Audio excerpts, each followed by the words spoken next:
Hello प्यारे बच्चों, Lakshman classes में आपका स्वागत है। हम लोग देख रहे हैं 12th क्लास केमिस्ट्री का आंसर पेपर सन 2024 का सेट नंबर 7। ठीक है बेटा, तो आज हमारा लास्ट क्वेश्चन 7 पूरा सॉल्व होगा। इससे पहले के सारे क्वेश्चन सॉल्व कर चुके हैं, आप प्ले लिस्ट में जाकर के देख सकते हैं। तो चलिए स्टार्टिंग करते हैं। 7 का है क्या होता है जब। ठीक है बेटा, क्या होता है जब हमें केवल रासायनिक समीकरण देना है। जब फर्स्ट है बेटा, एसीटोन की अभिक्रिया सोडियम हाइपोआयोडाइड से होती है। तो बेटा देखो, ये हमारा एसीटोन का सूत्र है, ये हमारा सोडियम हाइपोआयोडाइड है।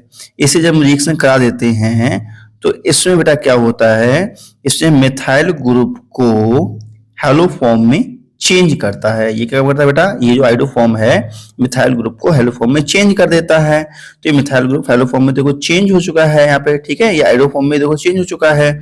और बचता क्या है, बचता है CH3 C double bond O और ONA जाकर के यहाँ पर ये जो है ONA जाकर के यहाँ शिफ्ट हो जाता है। ठीक है, तो बन जाता है सोडियम एसीटेट। ठीक है, चलो हम नेक्स्ट क्वेश्चन देखते हैं। नेक्स्ट है एसिटिल्डिहाइड को अमोनिया के साथ रिएक्ट कराते हैं तो क्या होता है। ये एसिटिल्डिहाइड है, अमोनिया के साथ रिएक्ट कराते हैं तो बेटा देखो यहाँ पर जो होता क्या है, यहाँ पर जो CO है ये आंशिक रूप से नेगेटिव O हो जाता है और ये आंशिक रूप से पॉजिटिव हो जाता है बेटा। ठीक है, तो जो अमोनिया का लोन पेयर होता है ये यहाँ जाके अटैक कर देता है।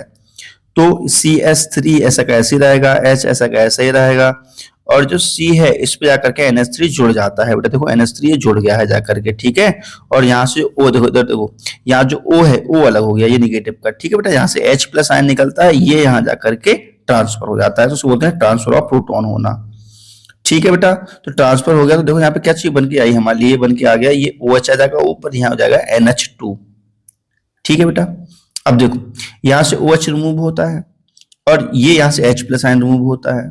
ठीक है, तो हमारा बन जाता है एमाइन बन जाता है। क्या हो जाता है, आइमाइन बन के आ जाता है प्रोडक्ट। ठीक, चलो अगला रिएक्शन देखते हैं। अगला जो रिएक्शन है उसमें कहा जा रहा है कि जब एसिटिक एसिड की अभिक्रिया सांद्र H2SO4 की उपस्थिति में एथिल अल्कोहल से होती है तब क्या होता है, तब होता है बेटा एस्टरीकरण रिएक्शन होती है। 10th में भी पढ़ी होगी आपने। तो देखो बेटा, हमारा ये है एसिटिक एसिड, ठीक है, और ये हमारा क्या है, एथिल अल्कोहल है। तो समझने के लिए मैं आपको समझा देता हूँ। यहाँ से H, यहाँ से बेटा देखो, यहाँ से ये हमारा एसिड कह रहा था, ये हमारा एसिड है तो ये निकाल देगा है H प्लस आयन। क्या निकालेगा, H प्लस आयन, यहाँ से निकलेगा OH माइनस आयन। ठीक है बेटा, ये दोनों मिलकर के वाटर मॉलिक्यूल को रिमूव कर देते हैं तो बचता क्या है, CH3 CH3 CO CO।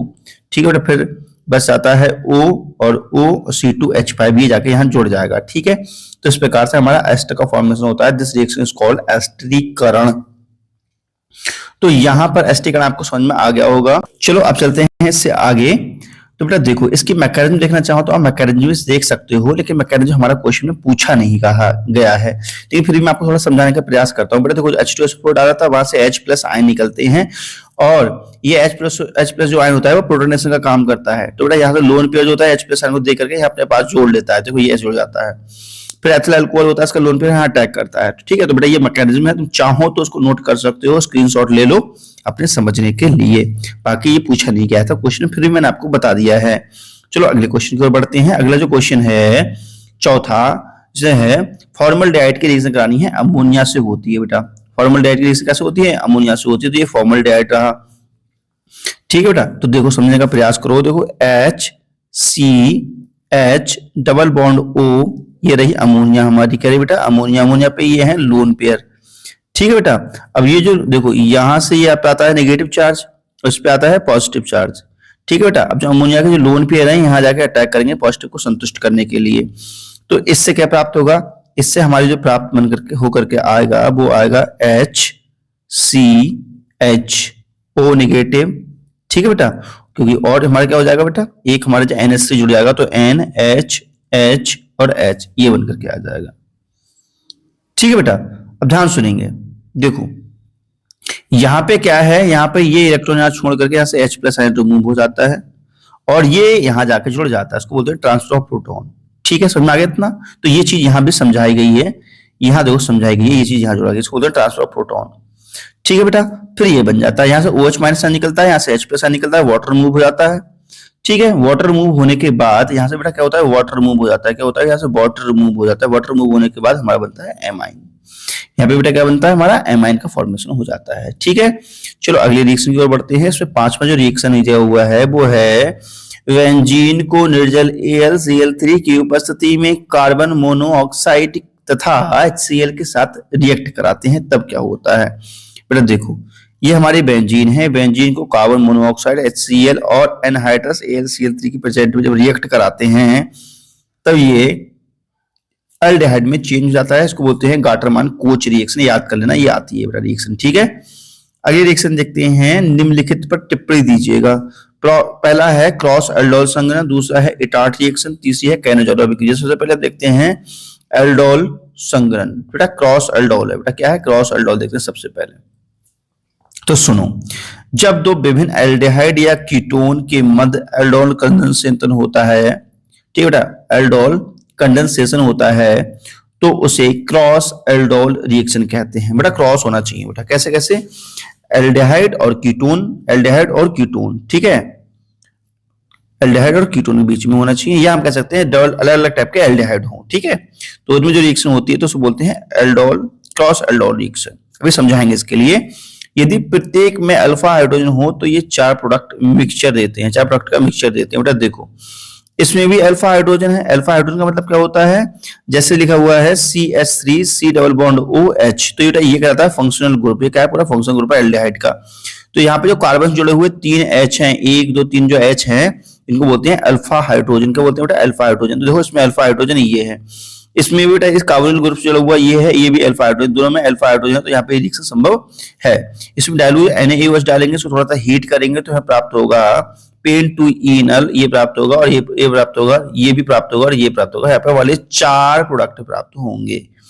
ठीक है, चलो अगले बढ़ते हैं।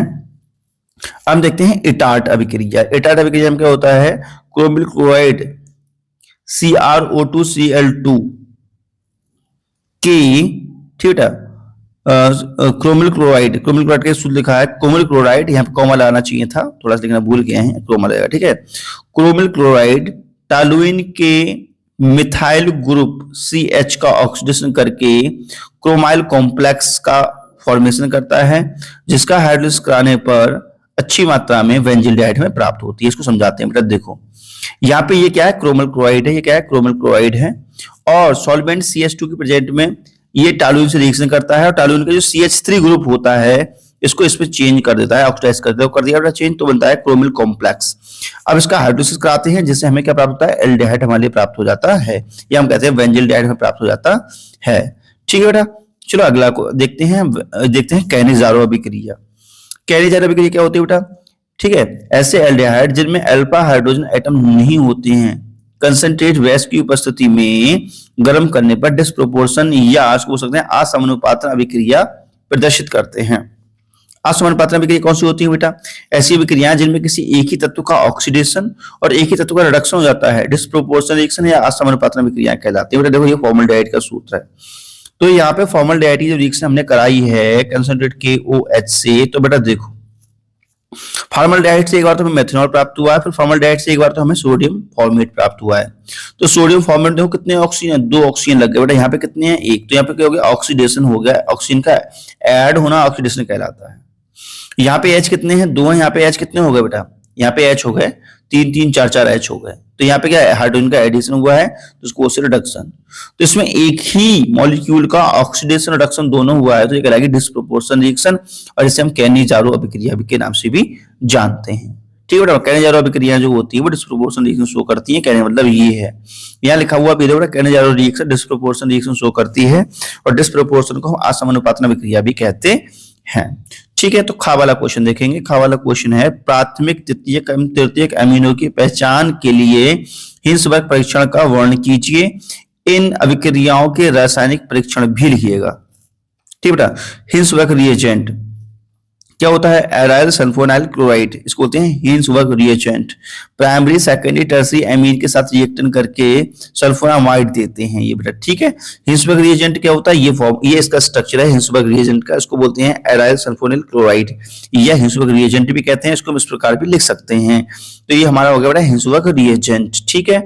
चलो इसकी केमिकल रिएक्शन देखते हैं, हिंसबर्ग रिएजेंट कैसे प्राइमरी सेकेंडरी टर्सरी एमीन से रिएक्शन करता है। तो हमारे हिंसबर्ग रिएजेंट है बेटा, यहाँ प्राइमरी एमीन से ये रिएक्शन कर रहा है, तो हमें साफ साफ दिखाई दे रहा है कि यहाँ से HCl रिमूव हो जाएगा, तो बचेगा क्या हमारे पास, ये बचेगा, ये कंपाउंड हमारा बन के आएगा, इसको बोलते हैं सल्फोनामाइड। क्या बोलते हैं बेटा, सल्फोनामाइड। अब ध्यान समझो, सल्फोनामाइड जो है, सल्फोनामाइड में एक हाइड्रोजन यहाँ पे जो है, यहाँ पे रिमूव हो जाता है, H+ आयन दे सकता है। H+ आयन किसको दे सकता है, बेस को। तो ये बेस के लिए H+ आयन दे करके उसके साथ में घुल मिल जाता है, अर्थात ये घुल सकता है। यहाँ पे जो सल्फोनामाइड प्राप्त हुआ है, ये बेस के साथ घुल सकता है या क्षारकों के साथ में घुल सकता है, ठीक है बेटा। बात समझ में आई। जैसे आपके पास क्या होगा, हिंसबर्ग रिएजेंट होगा, हिंसबर्ग रिएजेंट आप प्राइमरी एमीन डालेंगे तो हमें सल्फोनामाइड प्रोडक्ट प्राप्त होगा। अब सल्फोनामाइड प्रोडक्ट है, इसको आप बेस में घुलना चाहेंगे तो ये आसानी से घुल जाएगा, ठीक है।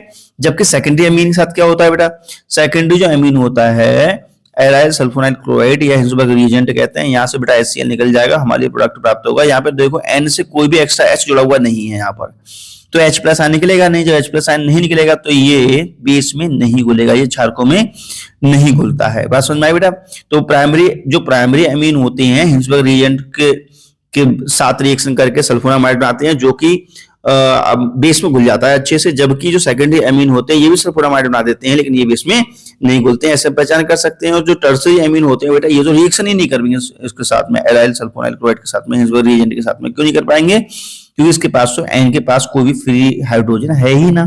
जो ही रिएक्शन हो जाए HCl निकल जाते हैं, यहाँ पे लिख देंगे हम लोग नो रिएक्शन। तो इस प्रकार प्राइमरी सेकेंडरी टर्सरी एमीनों की हम पहचान कर सकते हैं हिंसबर्ग रिएजेंट की सहायता से।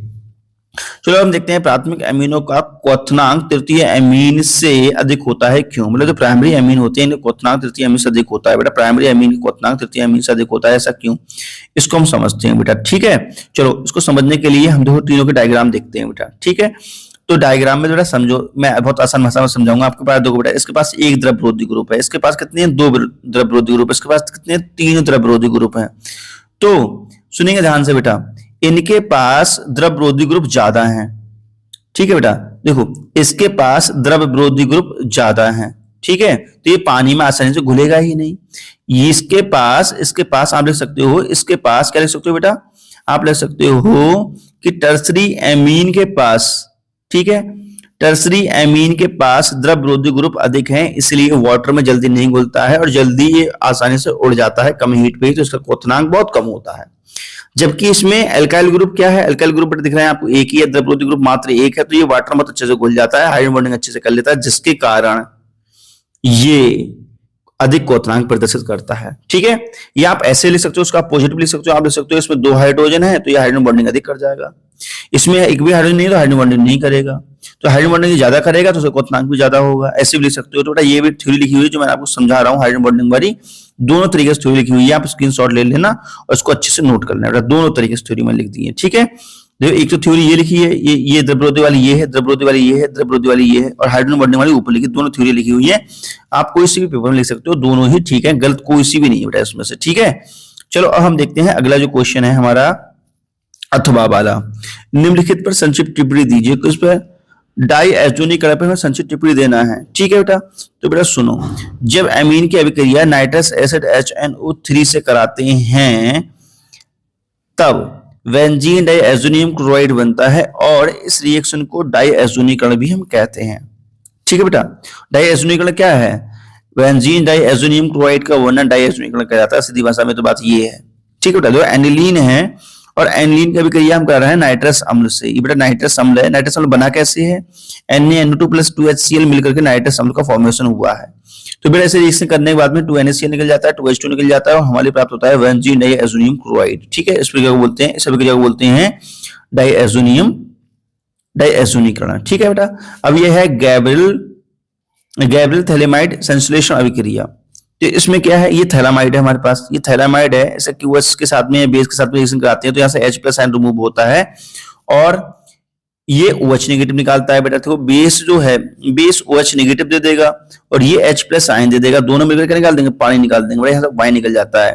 तो जो K प्लस है यहाँ जाकर अटैक कर देगा, तो यहाँ पे ये प्रोडक्ट हमें प्राप्त होता है इंटरमीडिएट। फिर हम RX से रिएक्शन कराते हैं बेटा, फिर KX निकल जाता है, फिर ये बन के आ जाता है। ठीक है, अब क्या है, इसमें 2NH रिएक्शन कराते हैं तो हमारे लिए ये साल्ट प्राप्त होता है, हमारे लिए प्राइमरी अमीन प्राप्त होती है, वो भी प्योर मात्रा में। तो ये सबसे अच्छी रिएक्शन कहलाती है प्राइमरी अमीन बनाने की। ये जब थैलामाइड की अभिक्रिया बेस मतलब QH तथा alkyl halide RX and H2O से कराते हैं, तब हमारे लिए प्राइमरी अमीन प्राप्त होती है, वो भी प्योर, बिल्कुल एकदम अच्छी वाली। हम देखते हैं बेटा कार्बेल अमीन अभिक्रिया क्या है। जब एलिफैटिक या एरोमेटिक प्राइमरी अमीन क्लोरोफॉर्म या अल्कोहलिक QH के साथ में एंड अल्कोहलिक QH के साथ में रिएक्ट करते हैं, तब दुर्गंध युक्त आइसोसाइनाइड प्राप्त होता है बेटा। समझ में आई बेटा बात। एलिफैटिक या एरोमेटिक प्राइमरी अमीन जो होते हैं क्लोरोफॉर्म और KOH से रिएक्ट करने के बाद हमें एक दुर्गंध युक्त पदार्थ प्राप्त होता है, इसे बोलते हैं आइसोसाइनाइड।